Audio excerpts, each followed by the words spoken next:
City శివార్లోని Jawahar Nagar కథ ఎప్పుడో British కాలంలో మొదలైంది. మిలిటరీ ఫైరింగ్ రేంజ్ కోసం అప్పట్లోనే 11 గ్రామాల్లో 5,977 ఎకరాలు సేకరించారు. తర్వాత దేశానికి స్వాతంత్ర్యం వచ్చింది. ఈ భూములు మన మిలిటరీ చేతికి వచ్చాయి. వీటి నిర్వహణ కోసం 1952లో Jawahar Nagar land cooperative colonisation society ఏర్పాటు చేశారు. ఈ భూముల్ని మాజీ సైనికులకు కేటాయించాలని 1952లోనే జీవో ఎంఎస్ నంబర్ 25 ఇచ్చారు. ఆంధ్రప్రదేశ్ ఏర్పాటు తర్వాత వచ్చిన జీవో 266 ప్రకారం మాజీ సైనికులకు ఒక్కొక్కరికి 10 ఎకరాల మెట్ట, 5 ఎకరాల మాగాణి భూమి ఇవ్వాలని నిర్ణయించారు.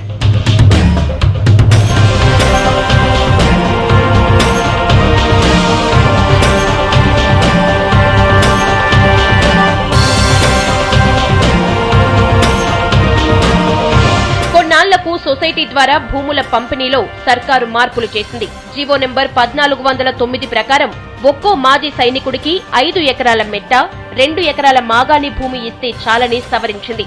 అప్పటి వరకు ఇక్కడి ప్రభుత్వ భూములను ముఖ్యంగా బీసీ, ఎస్సీ, ఎస్టీ సైనికులకు అసైన్ చేసేవాళ్లు.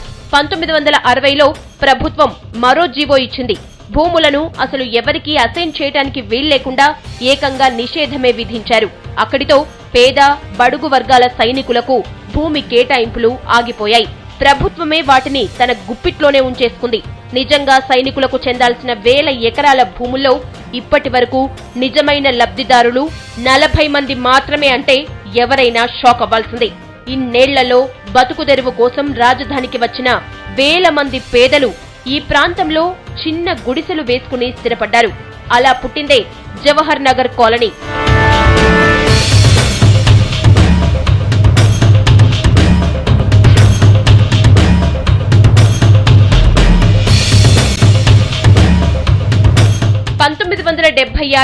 సర్కారు మరో జీవో 17 ఇచ్చింది.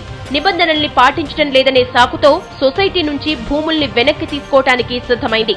తానే మాజీ సైనికులకు కేటాయిస్తానని చెప్పుకుంది. అయినా ఇన్నేళ్లలో ఏ సర్కారు మాజీ సైనికులకు భూములు ఇచ్చింది లేదు, చచ్చింది లేదు. ఎవరైనా అడిగితే అసైన్మెంట్ పై నిషేధం ఉందని అంటారు. అదే సర్కార్ 1976 నాటి జీవో జవహర్ నగర్ భూములకు వర్తించదంటూ 1979లో మరో మెమో ఇచ్చింది. దీని ప్రకారం ఈ భూములు సొసైటీకి చెందాలి. కానీ అసలు పరిస్థితి మరోలా ఉంది.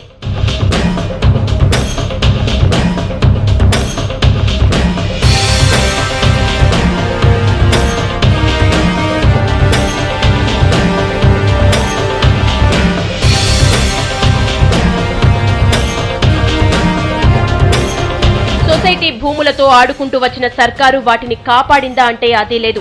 అందులోనే కార్పొరేట్ కంపెనీలకు 100,000 ఎకరాలు కేటాయిస్తూ వచ్చింది. ఎవరికి ఇవ్వకూడదంటూ సైనికుల కడుపు కొట్టిన సర్కారు నిబంధనలు కార్పొరేట్ కంపెనీలకు ఇచ్చేటప్పుడు ఏమయ్యాయో పెద్ద పజిల్. 2000 సంవత్సరంలో నాటి సర్కార్ హెచ్ఎండిఏకు 1000 ఎకరాలు కట్టబెట్టింది. హెచ్ఎండిఏ ఈ భూములతో జనాన్ని ఉద్ధరించిందా అంటే అదీ లేదు. రియల్ ఎస్టేట్ బ్రోకర్ కంపెనీలా మారిన హెచ్ఎండిఏ పక్కాగా బిజినెస్ చేసుకుంది. ఇక 2002లో మరో 970 ఎకరాలను, 2004లో 400 ఎకరాలు కలుపుకుని మొత్తం 2370 ఎకరాలను హెచ్ఎండిఏకు అప్పగించింది సర్కార్. కంటి తుడుపుగా 2002లోనే 225 ఎకరాలను సిఆర్పీఎఫ్ కు, 50 ఎకరాలను ఆర్మీ డెంటల్ కాలేజ్ కి ఇచ్చింది. డంపింగ్ యార్డ్ పేరుతో రామ్కి సంస్థకు 339 ఎకరాలు, ఏపీ టూరిజానికి 350 ఎకరాలు, జెన్ ప్యాక్ కు 400 ఎకరాలు, దిల్ సంస్థకు 600 ఎకరాలు, బిట్స్ పిలానికి 250 ఎకరాలు, మిలిటరీ ఎస్టేట్ కు 253 ఎకరాలు, మిలిటరీ డైరీ ఫార్మ్ కు 350 ఎకరాలు, ఇలా అడిగేవాళ్లు లేనట్లుగా పనిచేసింది. గతంలో సొసైటీ ద్వారా మాజీ సైనికులకు ఇచ్చిన భూముల్ని కూడా లాక్కొని వాళ్ల కడుపులు కొట్టింది.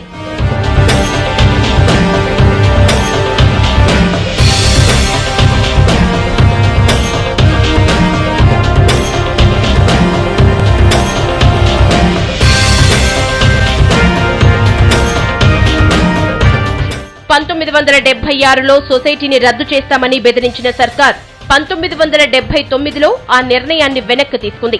అయినా సొసైటీని పని చేసుకోనివ్వలేదు.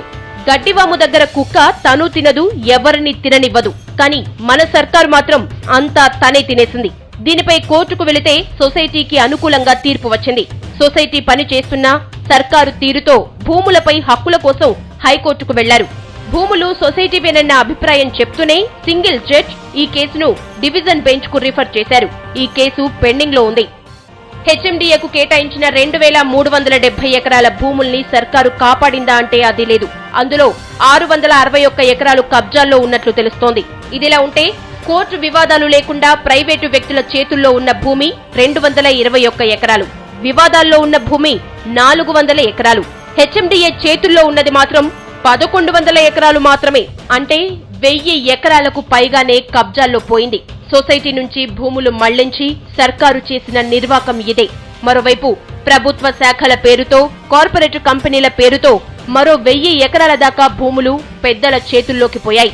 బడా దొంగలకు తోడు సర్కారు దొంగలు, రెవెన్యూ దొంగలు అందరూ కలిసి 1000 ఎకరాల భూములకు ఎసరు పెట్టేశారు.